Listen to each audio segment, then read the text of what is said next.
ភាពនិងកម្លាំងសាមគ្គីក្នុងព្រៃខៀវស្រងាត់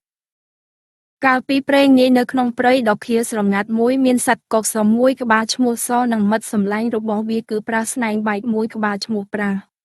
ពួកគេទាំងពីរតែងតែដើរលេងនិងរស់នៅជាមួយគ្នាយ៉ាងមានក្តីសុខបំផុត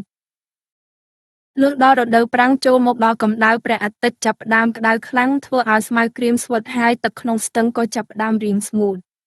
សត្វប្រាសមានការព្រួយបារម្ភយ៉ាងខ្លាំងព្រោះវាស្រេកទឹកខ្លាំងណាស់ឃើញមិត្តសម្លាញ់ពិបាកចិត្តសត្វកុកសក៏និយាយលួងលោមថាកុំបារម្ភមិត្តសម្លាញ់ចាំខ្ញុំហោះទៅរកប្រភពទឹកឲ្យឯងរួចហើយសក៏ដបស្លាបហោះឡើងខ្ពស់ទៅលើមេឃដើម្បីសម្លឹងរកមើលទឹកបន្ទាប់ពីហោះហើរអស់ជាច្រើនយាមមកសក៏បានរកឃើញស្រះទឹកដ៏ត្រជាក់មួយនៅជ្រលងភ្នំឆ្ងាយវាប្រញាប់ហោះមកប្រាប់មិត្តភក្តិវិញភ្លាម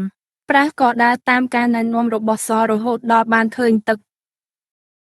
ដោយក្តីត្រេកអរខ្លាំងពេកប្រាសបានរត់ទៅផឹកទឹកភ្លាមប៉ុន្តែវាមិនបានចាប់អារម្មណ៍ថាដីនៅមាត់ស្រះនោះជាដីភក់ល្បាប់ឡើយ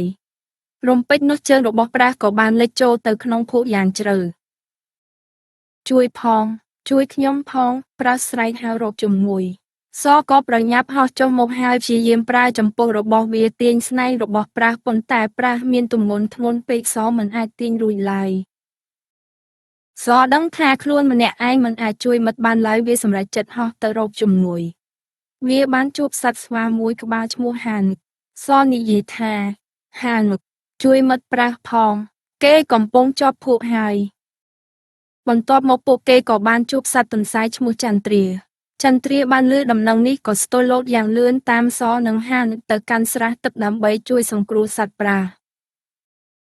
នៅពេលមកដល់មាត់ស្រះហានុបានរកឃើញវល្លិដ៏មាំមួយ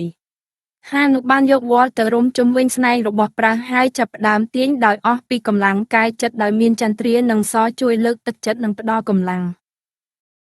ដោយសារកម្លាំងសាមគ្គីនិងការជួយគ្នាទៅវិញទៅមកទីបំផុតប្រាសក៏រួចផុតពីភក់ល្បាប់មកលើដីគោកវិញយ៉ាងមានសុវត្ថិភាពសត្វទាំងអស់បានរៀនសូត្រថាការជួយយកអាសារគ្នាក្នុងគ្រាអាសន្នគឺជាមិត្តភាពដ៏ពិតប្រាកដ